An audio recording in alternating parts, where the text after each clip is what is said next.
కష్టాలు ఎలా ఉంటాయి, నిజ జీవితంలో కష్టాలు ఎలా ఉంటాయి నేను చెప్తాను, నువ్వు విను ఈ రోజు. ఏమ్మా ఏం చేస్తున్నావు? వరకు వైజాగ్లో ఉండేవారండి, ఇప్పుడు జాబ్ మానేసి వచ్చేసారు.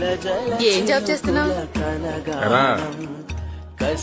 ఏం చేస్తున్నావు? ఏమన్నా చేస్తున్నావా ఖాళీ? పొద్దున్నే నిద్ర లేచి బుక్ పట్టుకుంటేనే కదా చదువు వచ్చేది. అర్ధరాత్రి పొద్దుదాకా నిద్రపోతే ఏం బాగుపడతావు? బాబు వీళ్ళకి బతుకుతారు నేర్పకుండా నవ్వుతూ నేర్పడండి. ఎక్కడికైనా బయటికి వెళ్ళాలంటే మోహం చెల్లట్లేదు. ఏం చేస్తున్నారని ఒకటే అడగడం. చిన్నపిల్లలు ఏమిటి చెప్పడానికి? ఏమన్నా అంటే చాలా కోపం పొడుచుకొచ్చేస్తారు. తమ్ముడు అంత కష్టపడుతున్నాడే, మనం ఏదైనా పని చేయాలని ఉండదు. ఈ ఇంట్లో 3 ఫ్యామిలీలు మారాయి, 5 సార్లు పెయింట్ మార్చారు.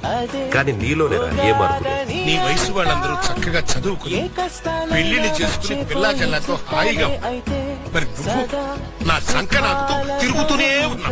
ఇంత వయసు వచ్చినా ఇంకా తండ్రి మీద ఆధారపడుతున్నావు అంటే నువ్వు గుంజెత్తో తింటలేదురా, ఎడం చేత్తో తింటున్నావు. నీలాంటి కొడుకు తలకొరి పెట్టడానికి మాత్రమే పనికొస్తాడు రా.